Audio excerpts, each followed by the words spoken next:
Support for Ukraine and the defense of the North Atlantic Alliance are the main topics of the meeting of defense chiefs of NATO member states. Every day, we are in awe of our Ukrainian brothers and sisters in uniform.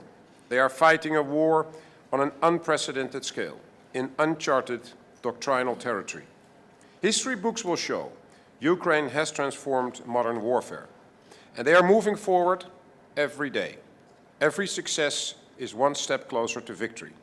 Moscow is losing territories occupied by the Russian army, and at the same time it is suffering damage due to economic sanctions, the head of the NATO military committee is sure. Meanwhile, the Russian armed forces keep losing more and more ground, and the whole of Russia is suffering under the impact of economic sanctions and diplomatic isolation. Russia is forced to cooperate with unreliable actors, growing ever more dependent.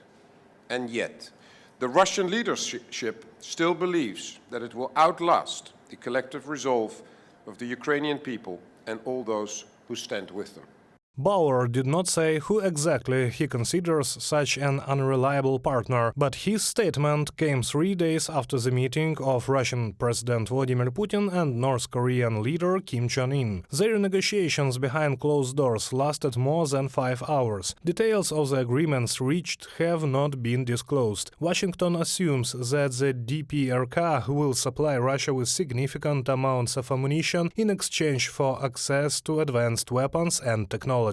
Meeting in Russia between North Korean leader Kim Jong-un and Russian President Vladimir Putin will probably lead North Korea to provide Soviet-era 152mm artillery rounds to Moscow, but it was not yet clear how many or how soon. Would it have a huge difference? I'm skeptical of that. Mark Milley, chairman of the US Joint Chiefs of Staff, at a meeting of the leaders of the NATO Military Committee.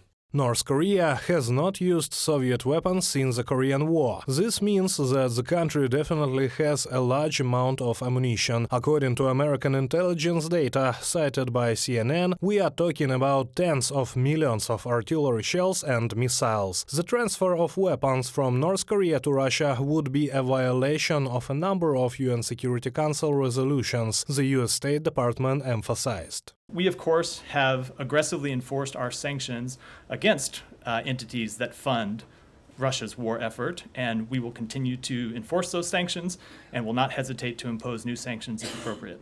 The United States is discussing the issue of supplying additional weapons to Ukraine. According to chairman of the US Joint Chiefs of Staff Mark Milley, Kyiv continues to have broad bipartisan support in Congress. Earlier, US President Joe Biden requested more than $13 billion from the American Parliament for additional military assistance to Ukraine. Reported by Serhiy Kulias, Kristina Dombrovska, UATV News.